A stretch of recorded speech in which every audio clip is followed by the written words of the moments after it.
Good evening, folks. Welcome to Here's the Deal with Luke and Shiloh. We don't have any starter music tonight. We're just going to get right into it. How are you, Luke? I am peachy. I'm good and getting gooder. How are you doing, my good friend? I'm doing good. We got an exciting weekend coming up, and so I'm getting ready for that. Dr. Frank's going to be here. So with that being said, I'm just going to put our little advertisement up again. Dr. Frank is going to be here in North Dakota and various places here in the next 3 days. We start out in Williston on Saturday morning, ending in Dickinson Saturday night at the Dakota Room there in the Extension Service Building. And then Sunday, we're going to Lincoln to the Tumbleweed is where we're going to have that seminar. And we'll have him there on Sunday in Lincoln, just outside of Bismarck. And then Monday is going to be jam-packed too. We're going to be having a press conference at the Capitol with him. And then at 6 p.m., we're going to be up in Minot for the last seminar there. So we're going to have wait a minute, though. Go ahead. If people aren't sure what Dr. Frank is all about, we have had crony elections for a long time. And a lot of people, I'm seeing this in my barbershop all the time, Shiloh, where people are saying, well, we don't have any proof that there was election fraud. This event is what you need to go to because the proof is out, folks. The proof is out. Just because CNN and NBC isn't talking about it, the proof is out. What Dr. Frank is going to do is he's going to make you a neurosurgeon when it comes to your own districts and a voting fraud and what to look for and how to do it and how to get involved. It's wonderful. He breaks it down in very easy steps so that you understand and know exactly what is happening. It is a great event. If you want to take back your elections, because let's face it, most people are not thinking our elections are legit anymore. This event is for you. All legislators, all senators, anybody involved. Shiloh has done a lot of hard work, and he has got a lot of great people helping him put this together as well. Definitely. This is a great event. Please, Shiloh, tell us what you're getting for this very, very well-known speaker that, by the way, helped put all the data together for, what was it, 10,000 Mules or 1,000 Mules? Yep. The very famous 2,000 Mules, yep. 2,000 Mules, very conservative movie. Yep. Tell them what the cover charge is at the door. Just tell them in our good ear. Absolutely nothing. Exactly. Free admission. So, yep, it's absolutely nothing. And that's because the Sons of Liberty of North Dakota has sponsored this event. And so, yeah, we're not charging a dime to get in. So the Sons of Liberty, the extremist group, the far out right extremist group that named themselves after the founding fathers, pretty tough. I mean, you can see that they're pretty outlandish group. By the way, during these events, we will be having an informal meeting on the Sons of Liberty, so anybody who wants to get involved can. So, Shiloh, do you hear that? Yep. What, do you hear it? It's my coffee saying, "You forgot me on the Keurig." Oh, I heard it again. I'll be right back. Well, he's doing that. I'm going to talk about our guests tonight.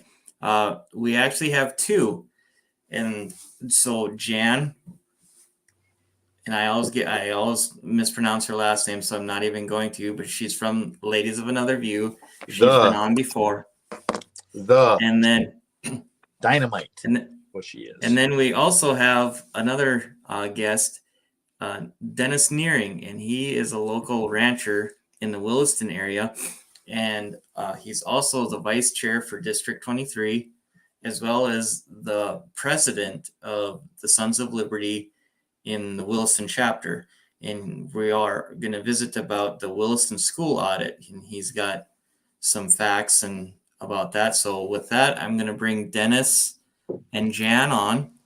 And so how are you guys tonight? Good evening, guys. Thanks for the opportunity. You bet. Good evening. Having a little bit of trouble hearing you. Oh, can you hear me now? That hasn't changed.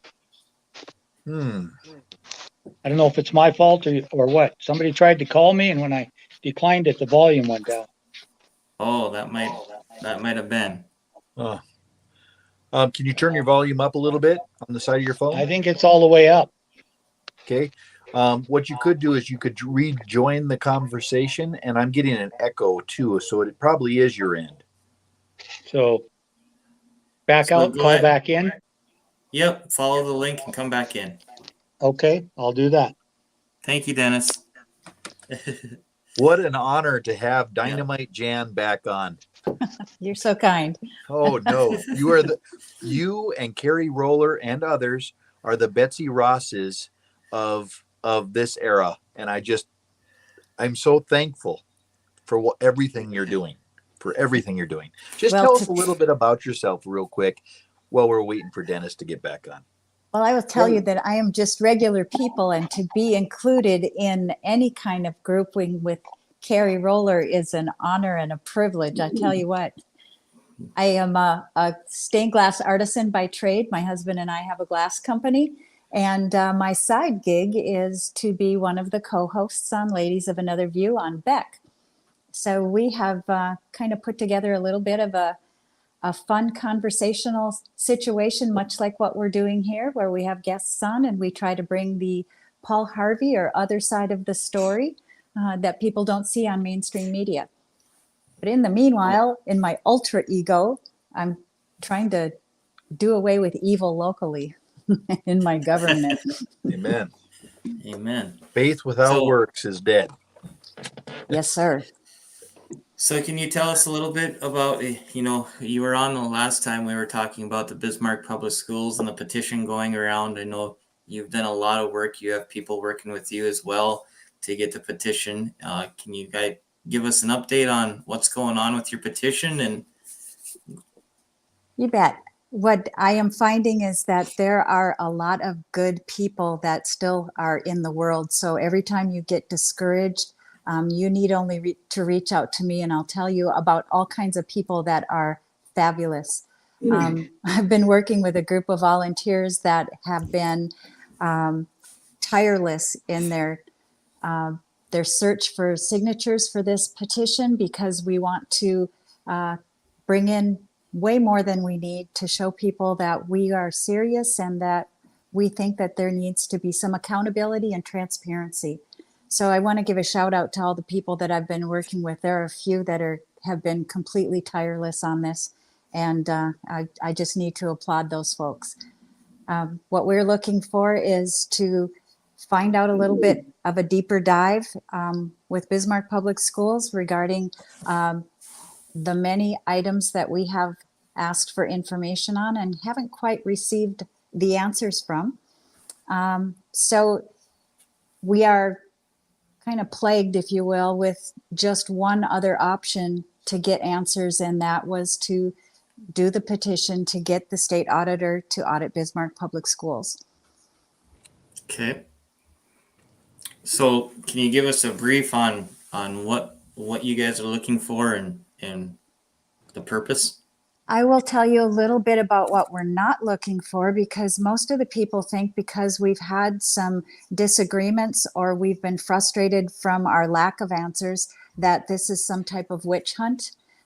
They may think so, and I guess everybody is welcome to their opinion, but that is not the case. When I was first approached by a couple of other residents in town, they said they had gone to a meeting where they had talked about some of the sports teams at the high school level. And they were not sharing the correct information about even the number of players. And when they questioned them on that, they seemed to double down on the incorrect answers. And they asked a few more questions and they got more incorrect answers. There were some things that they already knew the answer to, but asked to find out the honesty and predictability, and unfortunately didn't get anywhere. And when you don't get either completely explained answers or you only get part of the answer to a question, it leaves you with more questions. So it leaves you with less trust. And so that's why we asked the school board. We went up before the school board and said, we think that the citizens deserve to know the answers to these questions. So this board, in its ability to govern, can ask or request the state auditor to do a complete audit. And they refused us on at least 2 occasions that I recall in the last couple years. So we were left with just the option to go to the citizens and say, this is what we're looking for. This is what we'd like to do. Would you not like to know where all of your property tax dollars are going when close to 50% of your property tax bills is going to the public school system? And that's kind of scary, because if you get your property tax bill and you think that the local assessor has assessed your property at the wrong value, you have a way to go and redress that by going to a hearing. But if you think that your property taxes are too high because the school portion is outrageous, there is no way for you to redress that. You can't go and say, I think your valuation is wrong. Once you elect those school board members, they kind of have control of the purse strings. And so if we were getting a good bang for our buck and we were having increasing proficiencies and, the property taxes were staying the same, I don't think many people would complain. But we don't get increasing proficiencies. They are tanking. And so we're not getting the bang for our buck that we're looking for. Gotcha. It was Thomas Paine who said a patriot questions everything, and I'm paraphrasing, questions everything and digs to the bottom and annoys all those that do not care. And I mean, he made the book called Common Sense, which most of our founding fathers said was the beginning of the 1776 revolution. So it's interesting. What got you on this trail? What was the first questions that made you go, like what made you start thinking this? And because I watched your Facebook videos, I seen you were shooting live. It was kind of interesting. I thought the only reason they didn't shut you down perhaps is because you had a television show. That was my general thought, because they basically were telling you guys not to film, if I remember correctly. And of course, there was a lot of, especially ladies, that were pretty serious about this. Could you go into depth a little bit on that, those that maybe haven't followed? Well, I would say that there is always powers out there that don't like what you're doing. When you are in this space like you gentlemen are, you know that there are keywords that you don't use. When we were all going through COVID, you almost couldn't say COVID. You couldn't say vaccine. A lot of those types of phrases. There are other things in the media that will trigger social media people to say, I don't think so, and shut you off or shut you down. So I guess I'm just mindful of that. And I'm doing things out there as a citizen, not necessarily as any type of media person. I'm not representing the network I'm on. I'm just representing myself, and I make sure that when I speak to people that they know that. I went before the school board a couple times and I said, looking at your budget, there's a dollar amount here where you say, with the amount of students we have, here's how much it costs per student to educate them in the Bismarck Public School District. However, the numbers you have told us here in your reports at the school board meeting, and the numbers that you have online, and the numbers that are with the Department of Public Instruction at the state level, none of those numbers match. So what is enrollment? And I never got a complete straight answer. I did get some explanation that I am very simple and I do simple math. So it was very degrading to go and meet with the administration. Wow. So, when you're treated as an adversary instead of just someone that's trying to understand and get information so that you can explain it better to those that ask you to, give them that information as well, it does not it doesn't make for a community of trust. Yeah. So, And that's what the meetings are open for, is so that when Yeah. people do have questions, they can go, we the people are the government. That's right. And I mean, it's not that you're trying to be a what do they call it? Something nilly. I'm not going at it willy-nilly, and I'm not trying to be a Right. thorn in their side. Yeah, just some accountability. Correct. And we ought to be able to have transparency and accountability in every branch of government. Any government entity that's out there doesn't exist unless we do. I mean, they are using Right. our money, and they ought to be accountable to us with it. True enough. So Dennis, if we could switch gears for a little bit here and bring Dennis into the conversation, can you tell us just a little bit about yourself? You know, I know that you've been very active in the school system or in the school district as far as being on the school board. I know that there was a group of people that were fighting for to take Common Core out of the school system. Were you a part of that as well? That group? Not so much that. I Not got so much that. involved. Can you hear me? Yep, we can hear you. I got involved when the reorganization attempt to combine District 8 and District 1 was Okay. running. And I guess I was on the side of trying to keep my rural school district. But that aside, now we're District 7. So I guess my involvement now is I'm also the chairman of the recall committee to recall our current school board. And the audit, I was part of that, getting that started, carrying petitions for that. Just, there's a large group of people from all parts of our community, men, women, different organizations, different ages, kids in school, not in school. I'm a grandparent, and I need to apologize right now. My throat's kind of sore, got a nose. I think it's too early for hay fever, so I think it's grandchildren. But anyway, there's a lot of us that aren't particularly happy with what we've seen out of our school board since the new district was kicked up 2 years ago. Mhm. So that's why we're doing what we're doing, And the audit, as you know, just came out. And I guess I've seen the auditors talk about it once. And it would be the last year of school district number 1 before the two combined. Now, there's going to be an additional audit of the first year of the combined district, which will follow. Now they're working on that, I think, already. But Okay. it wasn't very impressive. So let's talk about the current audit then that was just completed. I know we were talking before the show and you were kind of giving me some. Is that someone's phone, not mine?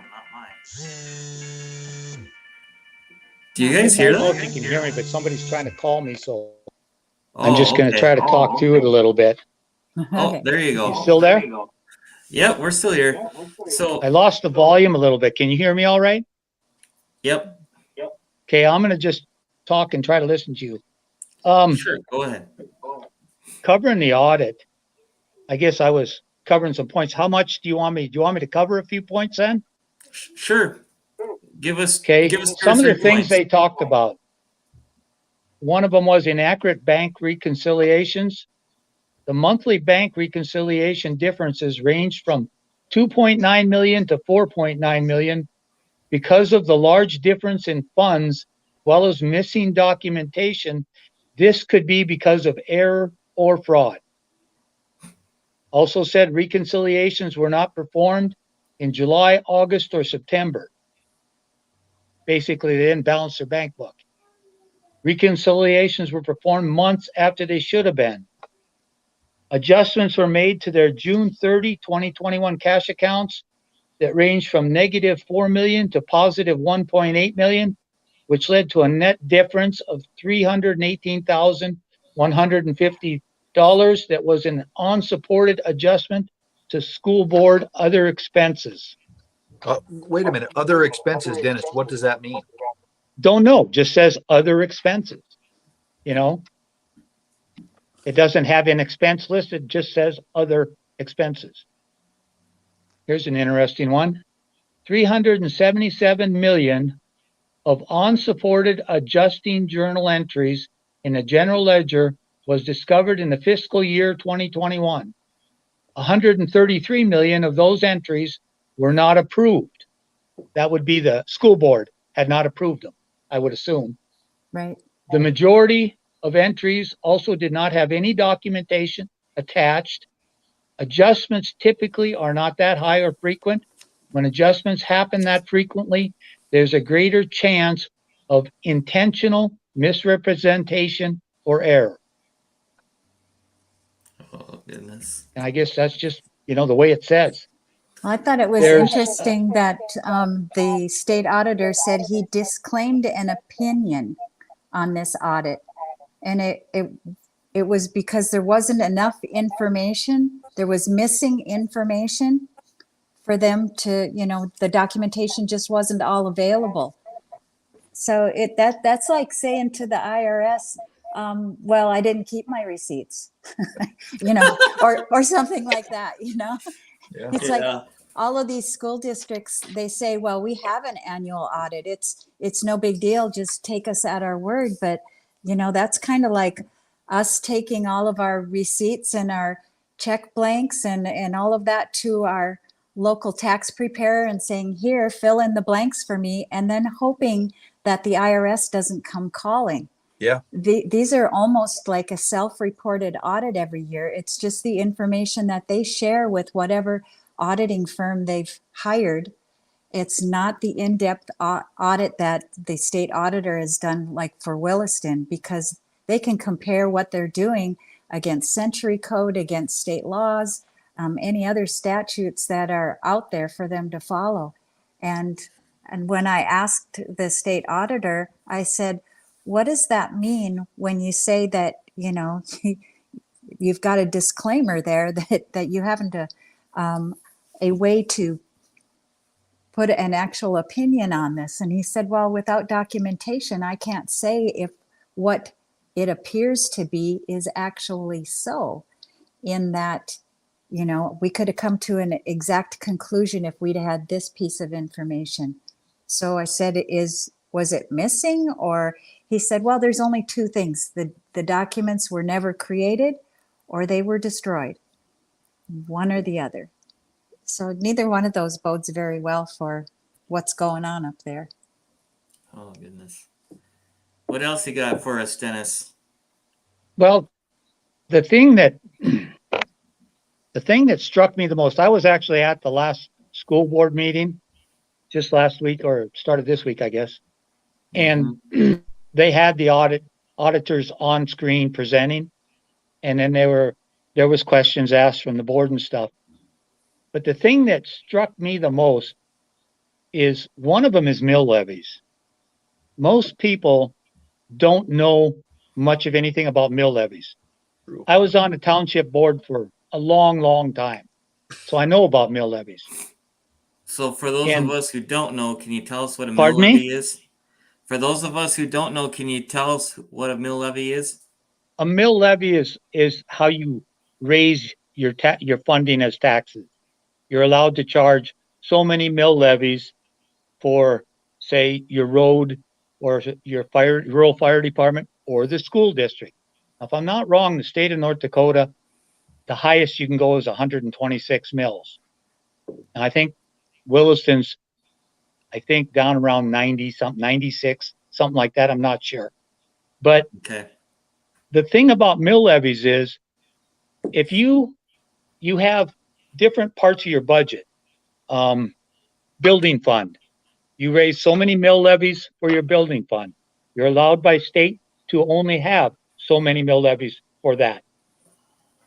maintenance and repairs. You have mill levies for that.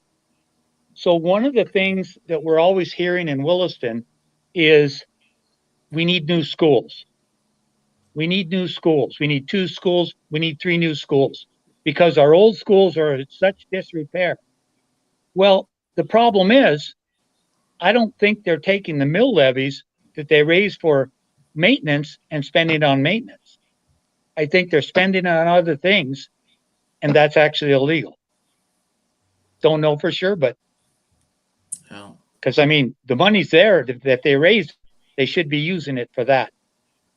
And the second thing that grabbed me the most, in my opinion, the thing that is the worst indictment of this school board is 2 of them were actually members of District 1 the last year. 4 of them were on District 8, and those 2 school boards got together and combined before we became District 7, and they had meetings up until so they'd know where they were and what was going on, so it went smoother. And I know at least 2 of them are businessmen, own businesses, and one's a banker, works at a bank. It's terrible that the public had to request this audit. They should have done it themselves. yeah. You would think that At they least would in my want opinion. to. You'd think that they would want to, especially, you know, like to start out with a clean slate. Well, if I can just interject, before I got kicked out of the legislature, I found it peculiar that they put me on the Lafferty board. Now, for those that are watching that may not know what the Lafferty board, it's an intern committee that you have off season. So it's usually in the summertime, and it's when you're a legislator or senator, the Senate and the House get together, they merge, and then they have meetings on certain things like political subdivisions, judiciary, whatever. This one was Lafferty. And what I found interesting is they put me on Lafferty because I'm the guy that would go live with everything on Facebook. And what Lafferty is government oversight, which I got to really meet Josh Gallion with. And I would encourage all the listeners to go to any Lafferty meeting you can go to, because it is really a joke, and you will see what particularly what our state auditor is dealing with. That's really what's going on. So I'm going somewhere with this. Josh Gallion, when he is called to do an audit, when a whistleblower says something doesn't smell right in the outhouse, maybe you should go check it, concept, Josh Gallion, the state auditor, goes and does this. Now, I mean, everybody watching pretty much probably knows what I'm talking about, but just in case there is somebody out there that doesn't know, at that point, Josh Gallion will do an audit, a non-bias audit, because he's elected by the people, not the legislature, not the governor. He's no one's hired hunchman. This is what he does. He keeps everybody accountable. You should, when I go to my tax man, I get nervous. When I go see my attorney, I get nervous. Why? Because they're auditing you. That's what they do. You're not supposed to like auditors. So a lot of people don't like auditor. Not trying to dominate the conversation. This is what happened. This was 2 of the findings we had with schools. 3 schools in North Dakota did not DOT their buses. One of them had 17 buses. None of them were DOT. Now, Dennis, if you weren't a county commissioner, but you were working on which you were a. Can you hear me, Dennis? Yep. If somebody doesn't have a DOT check, what happens on that semi? You get put to the side of the road in a huge fine. In a huge hurry. So now we have children in school buses that didn't have DOT checked buses, right? Because it's a semi, it's got air brakes, it's got everything. I called in the State Highway Patrol to say what's going on. There was no accountability. The legislature did not want to act upon it. We should have turned those schools in. I mean, that's a big deal. That's a really big deal. I can't do that. Dennis, you can't do that. Jan, you can't do that. So why is the school doing it? Then get this. Josh Gallion brought up the fact that there is no audit on the enrollment of every school. For example, if Williston School said that they have 275 kids, they could say that they had 375 kids and there would not be an audit. $9,500 from the state, plus whatever comes in from the county, from your mills, no audit. So if you are like a public school, listen to me, just put 12 more kids in there and pad your pockets, because the state is not going to audit it. Is this not alarming? I mean, is that alarming to you guys? It was 100%. very alarming. It was 100%. alarming. It's all alarming. It is. I can give you a classic example from the audit. They went back and looked at stuff from 2015, and from 2015 to 2021, the last year of District 1, they are required by state statute every year to do an audit of the school district and turn it into DPI. In that entire time, every year they're at least 2 years to 1 year late on their audits for those school years. Now, there should have been a response from the state, but there wasn't, apparently. It would be interesting to find out what the head of DPI has to say about that, because they have recently kind of Sorry. admitted some of the. I know it is almost laughable, because they've admitted that on a state level that even things like COVID funds were mishandled on a state level, let alone all of the local school districts. And I always tell everybody that the fish stinks from the head. You find the smell at the head first, and you clean it up there, and then the rest will smell better. Yeah. So we may have some other things we need to get done in this state. Yeah, that's kind of different. When I was on the D8 board before it ended, and they came up with that last round of COVID funding, I was the only one that voted not to take it. We didn't need it. We had funding. We had our own funding. We were fine without it. I couldn't see taking it and taking the rules that they wanted to put with it into our school district. Yeah. Well, kudos to you, because that's not kind of how it played out most other places. It was like, oh, free federal money. Yay. Let's see what we can do with it. And I believe in Bismarck that they went and built 2 new elementary schools without a bond issue that was voted on by the people. So, every school district handled it a little bit different, and then they claim they got the rules after they spent the money. Can I question you on that? Sure. Did you say without a bond? Correct. How do you build 2 new schools without a bond? You get a whole bunch of federal money for free. I don't think so. I don't think you can get enough federal money. I would say you want to go to there when they do their audit, check and make sure what the mills that they raise for other things are being used for. Correct. Well, I don't doubt that the fact that we are ready to turn, almost ready, I should say, we're still gathering signatures, and we still want everybody to stop by and sign it at every opportunity that we offer.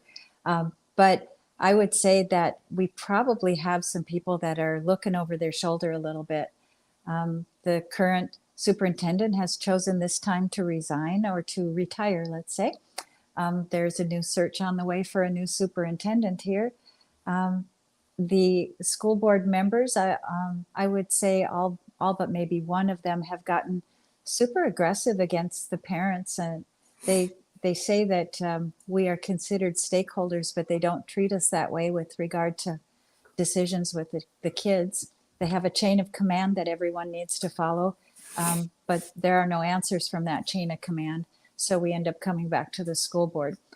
So, it just as an example in the Bismarck area, I will take the old spectacles here. And in the last 7 years, the school district has seen a steady decline in the ACT scores, like a 1.5 to 2% per year.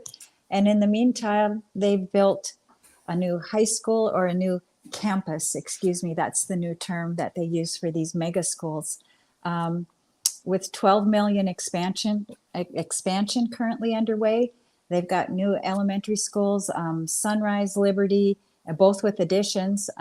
Lincoln, which was built a long time ago, I believe 10, 12 years ago. And they're just finally getting the addition that they've been asking for since the day they opened, because they had outgrown it already. And then they've done remodels in all 3 middle schools, as well as the other 2 high schools. And then they just finished construction of 2 brand new elementary schools, one in Northeast and one in Northwest Bismarck, leaving 8 elementary schools out there, and a number of them under 75% capacity. But we had to have these new ones right now, all while closing another elementary school and selling it at a loss, by the way, to a church. And a good on you at the church. You got a deal, and many years of success there. But they repurposed the old Hughes Middle School here in town, and they've repurposed Saxvig Elementary, Richhold Elementary, and Riverside Elementary. But they say they have not repurposed any. And then they bought an administration building for $2.5 million that was supposed to be move-in ready, and it's been under remodel ever since. I know of at least $500,000 worth of things that they've done to the building. It just happens to be right next door to my business, so it's pretty easy to keep an eye on. And if they needed that administration building so rapidly, then why is it not shown on any of the expenditures? Oops. Yeah. There's a lot of things that, if it's hidden in some other budget item and we're not aware of it, it'll come out, and, I'll be corrected that it's in there somewhere, but it doesn't show as a separate line item. Yeah. That's a lot of money and a lot of buildings. It seems like they are more like a property developer and major employer than they are an educator, and that's not what our kids need. Well, That's exactly right. it's interesting you would say that, Jan, because in Dickinson, I made a lot of enemies as a state legislator, and I didn't realize how tall of a pulpit that really is when you have that many people voting for you in your district. So when I would come out, and they wanted to build a new school, and I mean, it was a lot of money. It was really a lot of money. And I came out and just with facts, and they would say things, but it wasn't legit what they were saying. Like, first of all, schools are built to last 120 years, 150 years.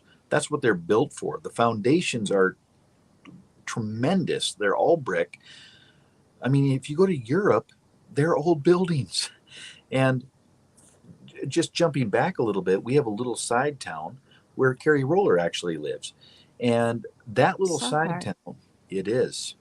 And that school has a waiting line on it that is like 3 miles long, where people are trying to get to it. It's an old building. But what's the difference?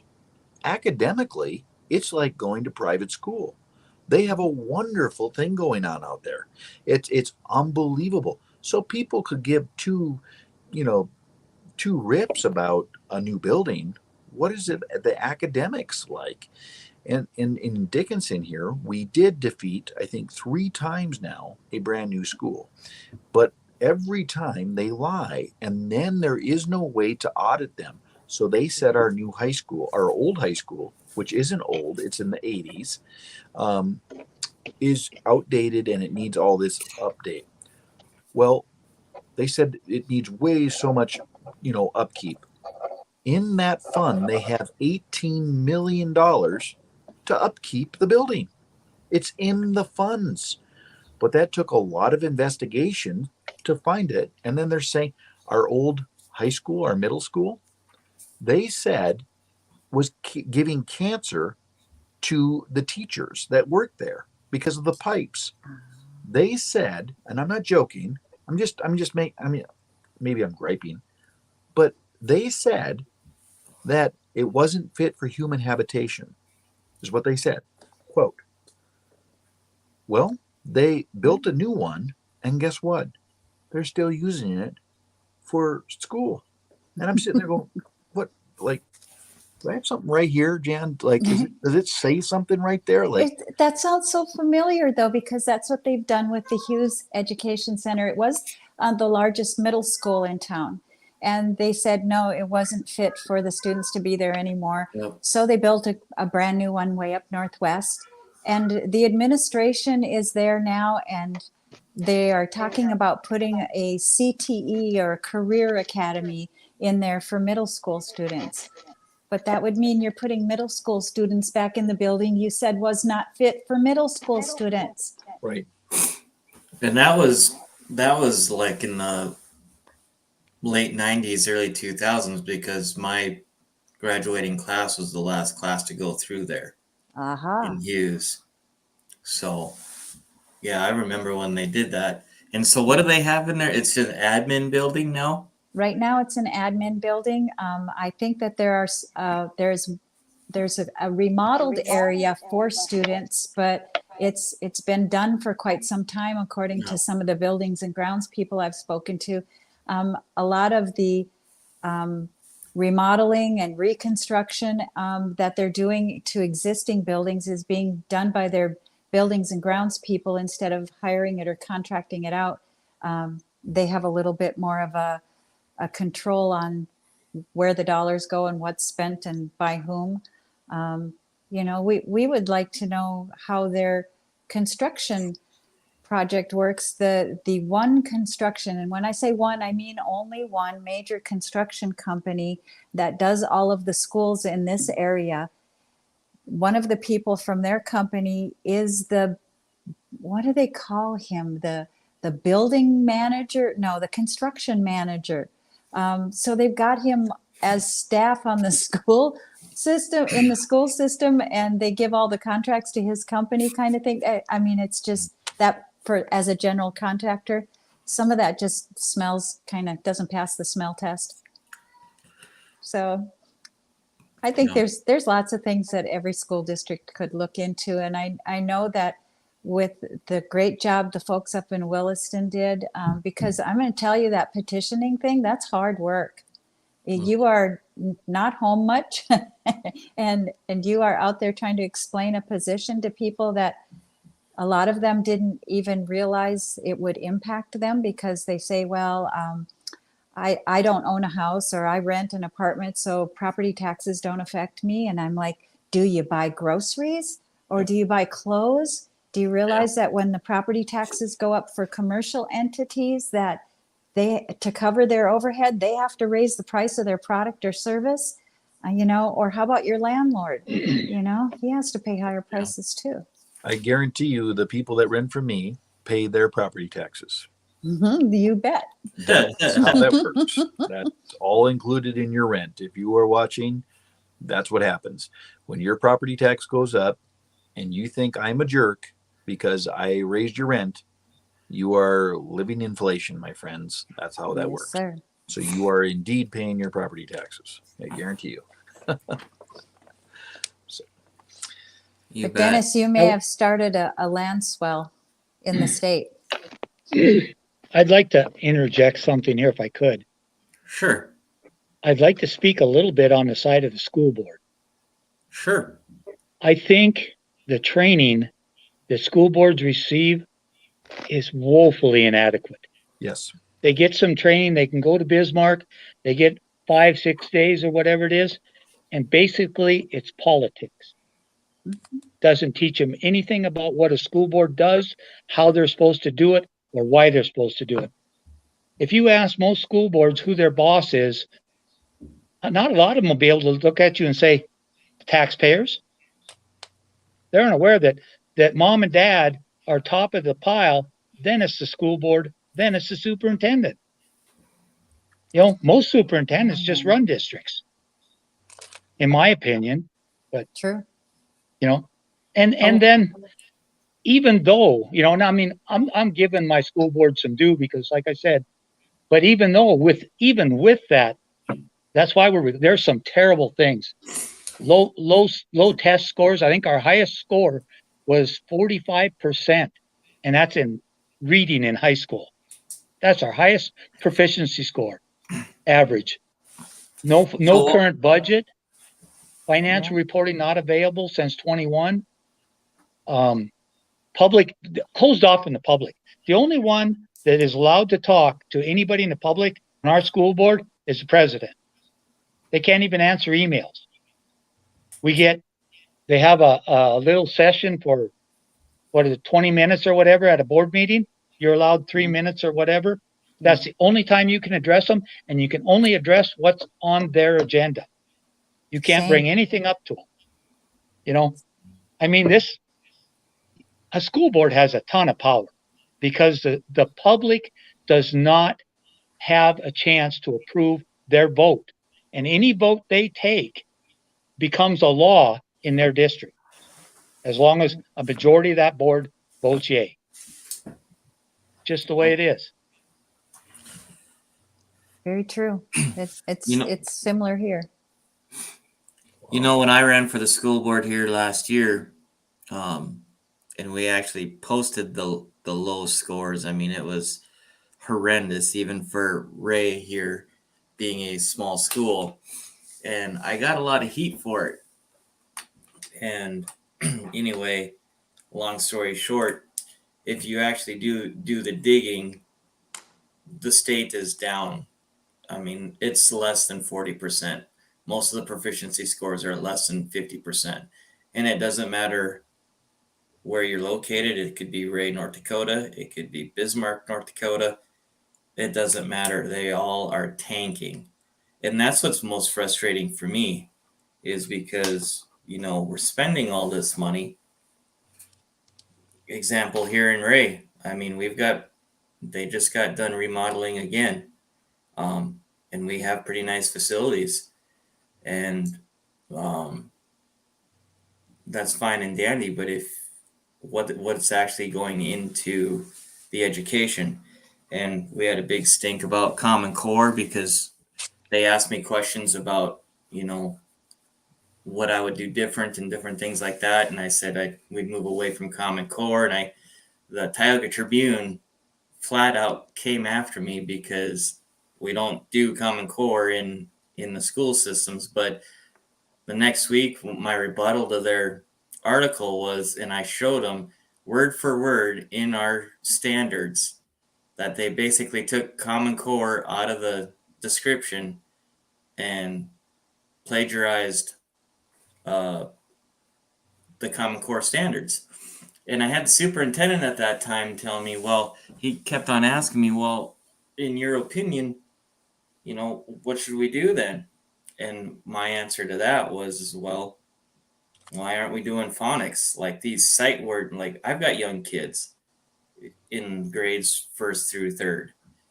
And these sight words that they push on these kids, it's nothing. Why aren't we getting back to phonics? Why aren't we doing, you know, the old style math? You know, I don't know if you guys have looked at any of the stuff that's coming through these schools as far as schoolwork and that, but I look at my wife and go, what in the world are they talking about? Because it's confusing. It's just like, you know, it's designed that way. And so getting back to the story is we were having this discussion and he said, well, we have to have standards. So if it's Common Core, so be it. We have to have standards. That's the kind of attitude that we get from these people who are in charge. Now, in my mind, the school board should be made up of the parents, obviously, and they should also work with the parents. And that means parents, you need to be accountable too. That's a lot of the problem too, is we have enough parents that just don't care anymore. That it's, let's, Yes. you know what I mean? It's, let's let somebody else. the drop-off society. Let's just put it that way. We're going to drop our problems off here. We've become the drop-off society, and that's a lot of what the problem is. So if we can get back to parents actually getting involved again, and the school boards getting back to what they're supposed to do, and that is work with the parents. And you're voted in for a reason. You are supposed to be listening to those parents and coming up with the curriculums. The other thing is a lot of people don't know is the people who are writing our curriculums are a lot of out of state, Yes. money and people like that, lobbyists, different extremist groups. They write the curriculums. That's why we have the stuff going on that we do. So if I can just wanna... what Dennis was saying is so true. Dennis, you're 100% right. Not all these people are bad people in our school boards. I would very much take issue with that. Bobby Kubis is a very good friend of mine. He started watching what was happening down in Bismarck. He was watching my Facebook post, and I'd always challenge people, as I still do, get involved, do something. But the truth is if you're uneducated on something, you're just going to slam your head on a concrete block. I mean, that's all you're going to do. And so he ran for school board. He's a good man, hardworking man. And the school board, it was the most bizarre thing I've ever seen. They said we all have to vote on the same thing correctly, so we show a unified effort. Not all the school board can even see the finances. They don't even have access to all the finances. And so he started waking me up about what was going on. And he was like, how can I vote on something that I can't see? Like literally couldn't see it. So I just couldn't even, I really agree with what you're saying, Dennis. It's a bad situation that our poor school boards are in. I feel my heart just goes out to them, honestly. I'm not making excuses for bad behavior either, though. So no. Oh, we have just a few minutes left here. Dennis, do you just want to give us a closing statement, and if there's anything else you'd like people to know? I'd like to get in a little bit. As you know, I said we were circulating petitions now to recall 6 of the 7 board members. And I'd like people to know that on Saturday from 10 to 12 at Eagle Ridge Golf Course at McCoy's Bar and Grill, there'll be petitions available to sign there. And 10 to 4 at the Arc in Williston on Saturday, there'll be petitions available there to sign. Also, you can go to Carnes Pawn Shop or Elite Tire in Williston anytime during business hours, and there's petitions available there to sign. And when you were talking about Common Core and those kind of things, I honestly believe that the state of North Dakota should quit accepting federal funding for education. We have the money to fund our own education in this state, and if we quit taking their money, we don't have to take their rules. Period. Yep. I'll never, Dennis, I'll never forget when this guy back here, Ron Paul, my wife and I, somebody gave me a DVD of 9 hours of back-to-back Ron Paul. And he said, watch this, it'll wake you up. My wife, who wasn't political, and I was very political, we sat there for 6 hours the first night at the edge of the couch, could not put it down. Awesome. And I'll never forget, he picked up a picture, this reporter picked up a picture of the National DC, the education building. What do they call that? Department of Education. Department of Education, thank you. And held up a picture and he goes, what would you do with this building right here? And Ron Paul said, within a week, it would be for sale. And the guy goes, what? And he goes, can you imagine what we would do with the money part of that and the great business that could move into it and actually generate something? Because what is a school board even for? Every school board should be teaching its own curriculum, Let the teachers put faith in your teachers. Let them build their own curriculum. If the parents have a problem with it, get them out. If you have a bad judge, get the judge out. If you have a bad teacher, but that the school board isn't firing teachers. You'd have to kill somebody to do that. This is what you do. It's that simple. But these think tanks have destroyed our schools, and they come in and they tell the school boards, this is what everybody's doing. And by the way, your paid vacation for your seminar is this date, and we're going to go there. And then they tell you how to think instead of listening to the very people that voted for you and saying, no, we just like old-fashioned school, reading, writing, arithmetic, and we can keep the litter boxes out of our schools. And by the way, keep the socialism out of our schools. We don't want social. We are Americans, for crying out loud. And hey, what's wrong with saying the Pledge of Allegiance now and then? I mean, for crying out loud, it's mind-boggling. And it's all coming from the top. You are so right, Jan. It's coming from the top. I went to DC. Shiloh goes, holy crap. Did you see that? I'm like, what?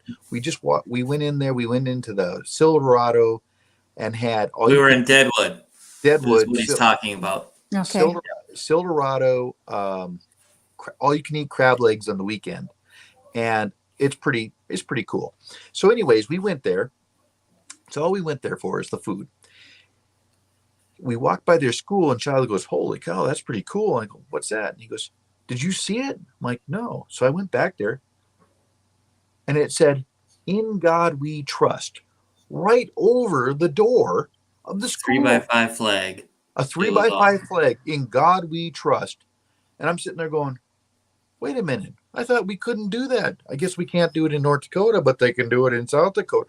What's going on here? And by the way, we'll have to post that video, Luke, on our page. By the way, though in South Dakota, they are providing a better education. Those children are exceeding very well nationally, and they're doing it for $6,500 per student. Is anybody paying attention? Because it's $9,600 a student coming from the state, and the average is $14,500 per student when you put in the counties. Yeah. There's a problem here. And no one wants to fix the problem. And you can't look to government bureaucrats to fix a problem because they're getting paid the same. They don't want to fix it. And now I'm just griping, but it's the truth. Well, the thing they don't want you to know is that 85% of the budget goes to administration and salaries. And Correct. So if you say that, then they say, oh, but teachers don't get paid enough. Well, no, some teachers don't get paid enough. And maybe it's many teachers don't get paid enough, but the administration is making up for the difference. That's right. Yeah. They're making over $100,000. Well, let's easily. talk about school. Even Let's talk more. about something really controversial, Jan. Let's talk about school sports and how much money is going into that. Reading, writing, arithmetic doesn't have anything to do with school sports. If you want your kids to be in hockey, guess who pays for that? The hockey parents. That's right. The same thing holds true with football, basketball. It is all extracurricular. And I'm sorry, the chess club doesn't get their stuff paid for. They don't have a $350,000 bus to go tour the state. And what is going on? That is picking winners and losers is what that is. Get this. In Dickinson, North Dakota, they might have just changed it. I don't know. But as to the date I know, they don't have a valedictorian program anymore in the school. But yet, if you're a homecoming queen, or if you are a star football player, it's a big deal. So now the poor valedictorian can't get a scholarship because we don't have the program. Wow. Is anybody paying attention to what's happening here? Wow. Is anybody paying attention? Not only do we have little kiddies, I'm a barber. These kids come in here all the time. Hey, just as a side note, you guys, that coffee was supposed to be decaf. Just as a side note, you go home and ask your children, you go home and ask your grandchildren how many oceans there are. You just go home and do it and see what happens. because you will be shocked, Ola, is what will happen. Because there is they will not know. Ask them how many states there are. I mean, we used to have to watch that on the David Letterman show for, Right. to see how stupid these people are. This is in our own backyard. They are dumbing our children down, folks. Yes, They are sir. dumbing our children down. And this Okay. is nothing. Yeah. Anyways. Well, Well, before, that could be a before we whole nother show. Go ahead, Jan. before we get done, I want to let people know if a lot of what they've heard has made them anxious or angry, and they are interested in signing our petition here in Bismarck. We are at Kroll's Diner every day, north location and south location, 10 to 2 and 5 to 8 at the north one as well. And we will be at the KFYR Agra International February 14th and 15th. And I think the hours are like 9 to 6 or 9 to 5. And we will be there the entire time. Okay. And you will be at the Dr. Frank event in Lincoln. on Sunday. Sunday, correct? Yes, sir. And you'll have petitions there as well, correct? Amen. As many as you are available to sign. All right. Well, I really appreciate both of your guys' time tonight. Obviously we could talk about this for hours and hours, but we'll have to do this again. So with that, thank you, Dennis. Thank you, Dennis, for your time. Welcome. Thank you, Jan, and we'll be talking with you guys It's a later, pleasure. okay? Thank you. Okay. Take care. Keep up the good work. So, well, with that, folks, yeah, that was very interesting, wasn't it? Really just was. a quick shout out again before we go. Our Dr. Frank events this coming weekend. We're going to be in a variety of places. Tomorrow morning, as Dennis was saying, we're going to be at the golf course there, the Eagles Ridge Golf Course at 10 a.m. in Williston. 6 p.m. Mountain Time in Man time. Dickinson. Yeah, Man at the time. Dakota Room. 1 p.m. on Sunday over there in Lincoln at the Tumbleweed. And yes, for all you sports fans, we will be done before the Super Bowl starts. So please don't let that defer you to come. And this is very important. So I encourage everybody to get to one of these events. And then Monday, we'll have our press conference with Dr. Frank at the state capitol at noon. And then 6 p.m. Monday night is at Living Word Lutheran Church up there in Minot, North Dakota. So I hope that you guys can take one of these seminars in.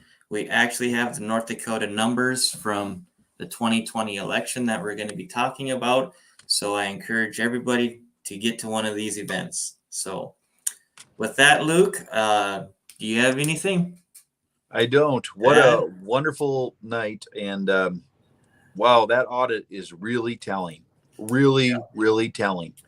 Well, and just think, that's only 3 of the topics that he talked about out of, there's like 21, I think is what they said. So, Yep. I mean, that was just the tip of the iceberg. We need to have Dennis back on it and have him just the whole night just talk about what he's talking about. Because this is school boards need to see this. Parents need to see this. Our state legislators need to see this. And you need to stop clicking the pen in the background. And hey, thank you all for joining us tonight. And we didn't open up in prayer tonight, but Lord Jesus, if you would just protect us, Lord, I pray that you'll just use us in these last days, Lord. And Lord, I pray that you'll just go with us in all of our ways and help us, Lord, to magnify your name and let people see that there is a light on the hill. And Lord, let you be the sun and us the moon, and let us just reflect your love in this dark world that we live in, Lord. I pray that you'll just use your children and help us to be roaring lions, speaking the truth in love. I pray this, Lord, in Jesus' name. Amen. Amen. All right, Brother Luke. Well, I will be seeing you this weekend when we're down there in Dickinson for the event, and looking forward to it. So, Likewise. Again, have a good evening, folks. This is Luke and Shiloh signing off from Here's the Deal. Good night. See you next week.